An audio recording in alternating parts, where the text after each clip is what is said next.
Analysis ಮಾಡ್ತಾಯಿದ್ದಾರೆ. ಆ analysis ಮಾಡಿದ್ಮೇಲೆ ಸತ್ಯ ಅನ್ನೋದು ಹೊರಬರ್ತದೆ. ಬಟ್ ಮೇಲ್ನೋಟಕ್ಕೆ ಇವತ್ತೊಂದು ದಿವಸ 90% ಸ್ಟ್ರೈಕ್ ಏನಿದೆ, ಬಹುಶಃ ನಮ್ಮ ಭಾರತ ದೇಶದ ಇತಿಹಾಸದಲ್ಲಿ ಯಾವ ಚುನಾವಣೆಯಲ್ಲೂ ಕೂಡ 90% ಸ್ಟ್ರೈಕ್ ಆಗಿಲ್ಲ. ಹೀಗಾಗಿ ಸಹಜವಾಗಿ ಇವತ್ತೊಂದು ದಿವಸ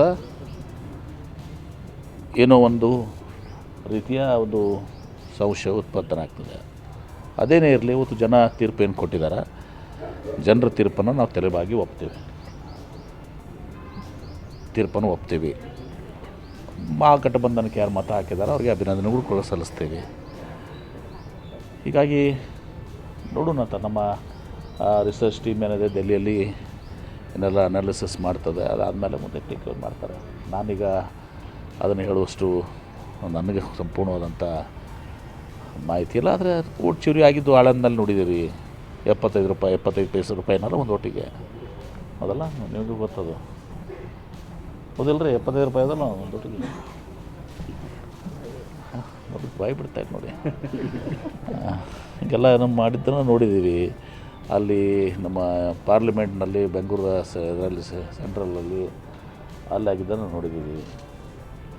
ಎಲ್ಲೋ ಒಂದು ಕಡೆ ಎಲೆಕ್ಷನ್ ಕಮಿಷನ್ನು ಈ ರಿಫಾರ್ಮ್ಸ್ ತರಬೇಕು. ಅವ್ರಿಗೆ ಸುಮ್ಮನೆ ಅಫಿಡವಿಟ್ ಹಾಕಿ ಅದು ಮಾಡಿ ಇದು ಮಾಡಿ ಅಂತನ್ನಾಗೋದು ಬೇಡ.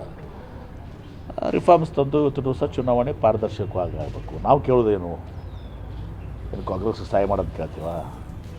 ಪಾರದರ್ಶಕವಾಗಿ, ಆ ಪಾರದರ್ಶಕವಾದಮೇಲೆ ಆ ಚುನಾವಣೆ ಆದಮೇಲೆ ಸೋಲು ಗೆಲುವು ನಾವು ಒಪ್ಕೊಳ್ಳೇಬೇಕಾಗ್ತದೆ. ಆವಾಗ ನಾವು ಸೋತರೂ ಕೂಡ ಒಪ್ಕೊಳ್ಬೇಕಾಗ್ತದೆ, ಯಾಕಂದ್ರೆ ಪಾರದರ್ಶಕವಾಗಿರ್ತದೆ. ಅನಾಲಿಸಿಸ್ ಮಾಡ್ತಾಯಿದ್ದಾರೆ, ಮತ್ತು ನೋಡೋಣ ಸೆಂಟ್ರಲ್ ಟೀಮು. 64 ಲಕ್ಷ ಓಟ್ ಚೋರಿ ಒಂದೇ ಒಂದು ನೋಡಿ. ನನಗೆ ಯಾರಿಗೆ ಸಾಕ್ಷಿ ಇಲ್ಲೇ ಇದಲ್ಲಪ್ಪ, ಆಳಂದಾಗೆ ಇಲ್ಲೇ ಇದೆ, ಸೆಂಟ್ರಲ್ನಾಗಿದೆ, ಬೆಂಗಳೂರಿನಲ್ಲಿ ಸಾಕ್ಷಿ ಬೇಕಾದಷ್ಟಿದೆ. ಯಾಕೆ ಇಲೆಕ್ಷನ್ದವರು ಎಲ್ಲ ಕಮಿಷನ್ದವ್ರು ಎಲ್ಲನೂ ಲಿಂಕ್ಸನ್ನೆಲ್ಲ ಡಿಲೀಟ್ ಮಾಡಿದರು?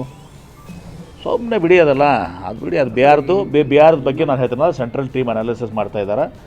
ಆ ಅನಾಲಿಸಿಸ್ ಮಾಡಿದ್ಮೇಲೆ ಅಲ್ಲಿ ಡೆಲ್ಲಿದಿಂದ ರಿಲೀಸ್ ಆಗ್ತದೆ, ರಾಜ್ಯದಾಗೂ ರಿಲೀಸ್ ಆಗ್ತದೆ, ನಾವು ರಿಲೀಸ್ ಮಾಡ್ತೀವಿ ಅಂತ. ಆಯಿತಾ? Next question.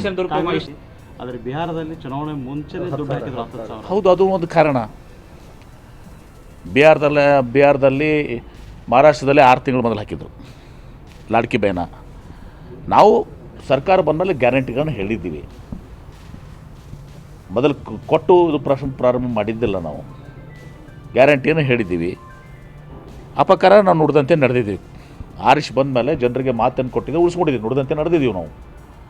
ಆದರೆ ಇಲ್ಲಿ ಅದು ಅಮಿತ್ ಶಾ ಚುನಾವಣೆಗೆ ಮುಂಚೆ ಅದೇನೋ 10,000 ರೂಪಾಯಿ ಕೊಟ್ಟಂಗೆ ಅದು ಸರ್ಕಾರ ರೊಕ್ಕ.